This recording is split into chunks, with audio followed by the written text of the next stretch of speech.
On this day, Christ gathered with his disciples in the upper room. Christ took a towel and washed their feet, giving us an example that we should do for others as he has done for us. Christ gave himself into the hands of those who would slay him, as he prepared to lay down his life.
They went to a place called Gethsemane, and Jesus said to his disciples, "Sit here while I pray." He took Peter, James, and John along with him, and he began to be deeply distressed and troubled. "My soul is overwhelmed with sorrow to the point of death," he said to them. "Stay here and keep watch." Going a little further, he fell to the ground and prayed that if possible the hour might pass from him. "Abba, Father," he said, "everything is possible for you. Take this cup from me, yet not what I will, but what you will." Then he returned to his disciples and found them sleeping. "Simon," he said to Peter, "are you asleep? Couldn't you keep watch for 1 hour? Watch and pray, so that you will not fall into temptation. The spirit is willing, but the flesh is weak." Once more he went away and prayed the same thing. When he came back, he again found them sleeping, because their eyes were heavy. They did not know what to say to him. Returning the third time, he said to them, "Are you still sleeping and resting? Enough! The hour has come. Look, the Son of Man is delivered into the hands of sinners. Rise, let us go. Here comes my betrayer."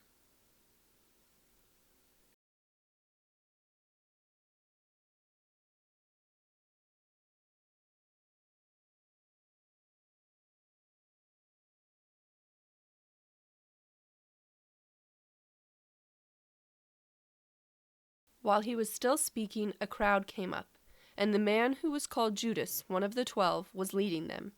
He approached Jesus to kiss him, but Jesus asked him, "Judas, are you betraying the Son of Man with a kiss?"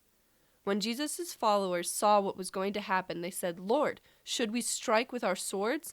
And one of them struck the servant of the high priest, cutting off his right ear. But Jesus answered, "No more of this." And he touched the man's ear and healed him.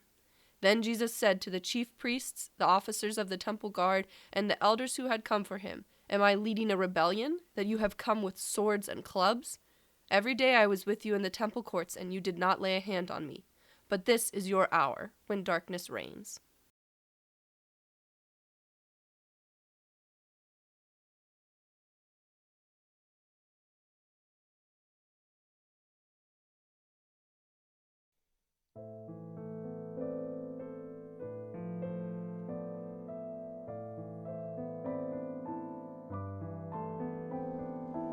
He was wounded for us, bruised and rejected for us.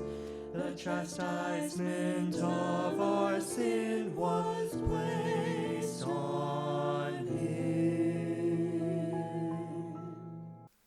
They took Jesus to the high priests, and all the chief priests. The elders and the teachers of the law came together. Peter followed him at a distance, right into the courtyard of the high priest. There he sat with the guards and warmed himself at the fire. The chief priests and the whole Sanhedrin were looking for evidence against Jesus so that they could put him to death, but they did not find any. Many testified falsely against him, but their statements did not agree. Then some stood up and gave this false testimony against him. "We heard him say, 'I will destroy this temple made with human hands, and in 3 days will build another, not made with hands.'" Yet even then their testimony did not agree. Then the high priest stood up before them and asked Jesus, "Are you not going to answer? What is this testimony that these men are bringing against you?" But Jesus remained silent and gave no answer.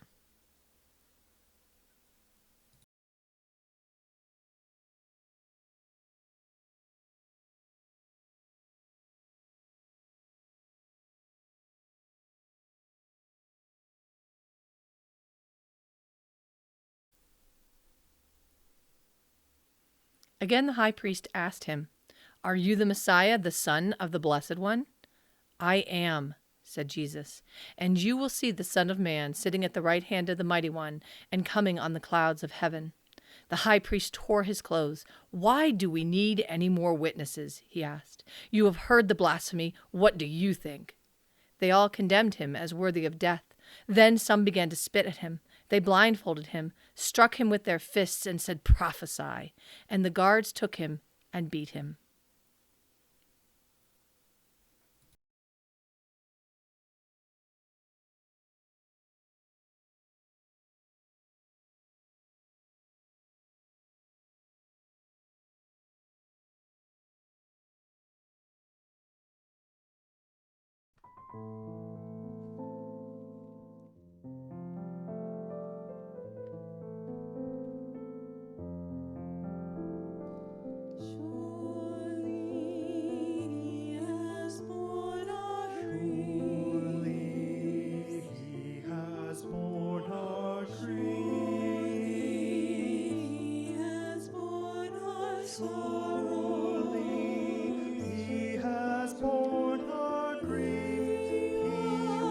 Chosen for us, alone he stands there for us.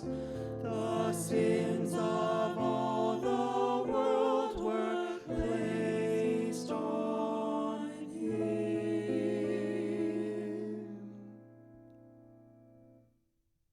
Now Peter was sitting out in the courtyard, and a servant girl came to him. "You also were with Jesus of Galilee," she said. But he denied it before them all. "I don't know what you're talking about," he said. Then he went out to the gateway where another servant girl saw him and said to the people there, "This fellow was with Jesus of Nazareth." He denied it again with an oath, "I don't know the man." After a little while, those standing there went up to Peter and said, "Surely you are one of them. Your accent gives you away." Then he began to call down curses, and he swore to them, "I don't know the man." Immediately a rooster crowed. Then Peter remembered the words Jesus had spoken. "Before the rooster crows, you you will disown me 3 times. And he went outside and wept bitterly.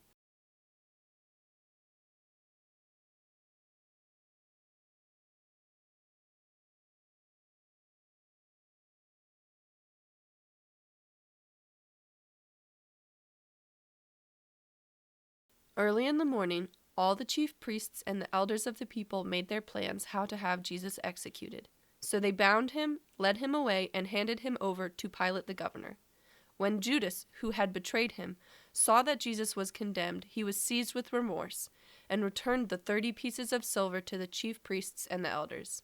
"I have sinned," he said, "for I have betrayed innocent blood." "What is that to us?" they replied. "That's your responsibility." So Judas threw the money into the temple and left. Then he went away and hanged himself.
Very early in the morning, the chief priests, with the elders, the teachers of the law, and the whole Sanhedrin, made their plans.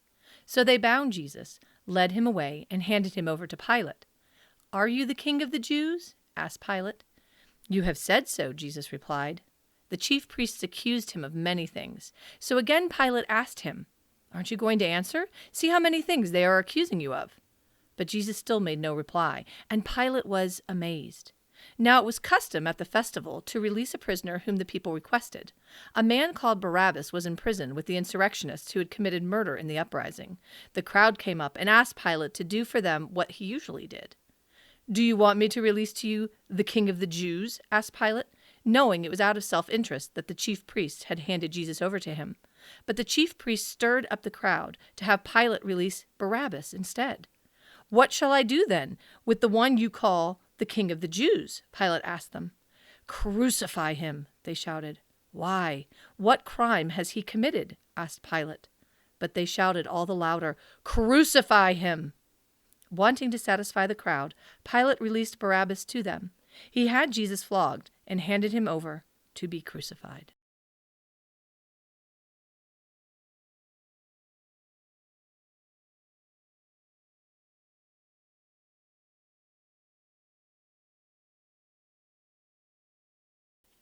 Then the governor's soldiers took Jesus into the praetorium, and gathered the whole company of soldiers around him. They stripped him and put a scarlet robe on him, and then twisted together a crown of thorns and set it on his head. They put a staff in his right hand, then they knelt in front of him and mocked him. "Hail, King of the Jews," they said. They spit on him, and took the staff and struck him on the head again and again. After they had mocked him, they took off the robe and put his own clothes on him. Then they led him away to crucify him.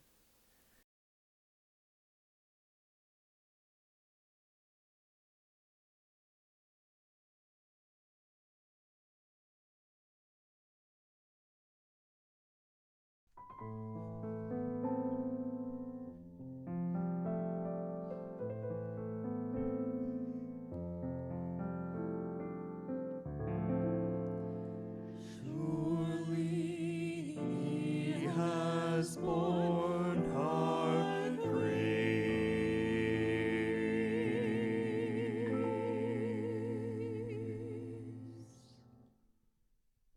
The true light which enlightens everyone came into the world, but the world did not receive him.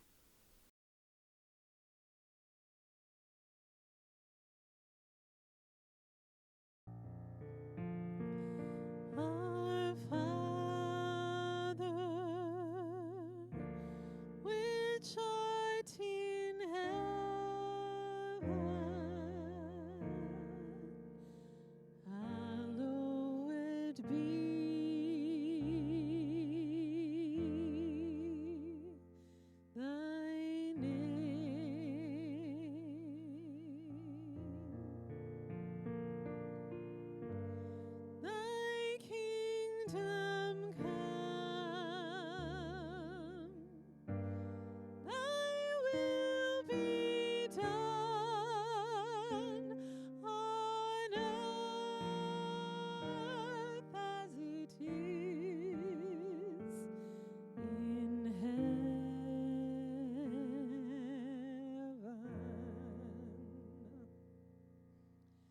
Give us this day our daily bread, and forgive us our debts as we forgive our debtors.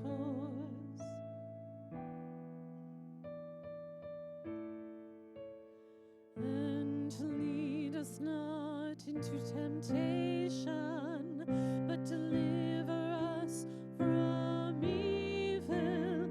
For thine is the kingdom, and the power, and the glory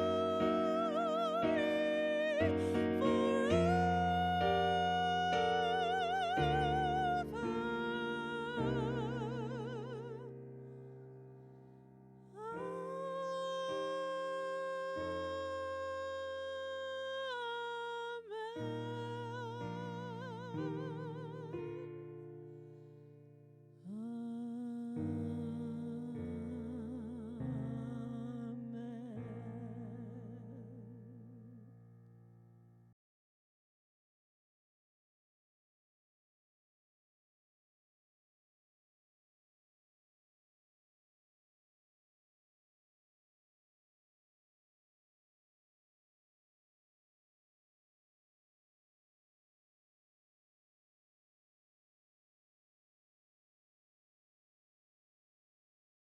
The light shines in the darkness, and the darkness will never overcome it.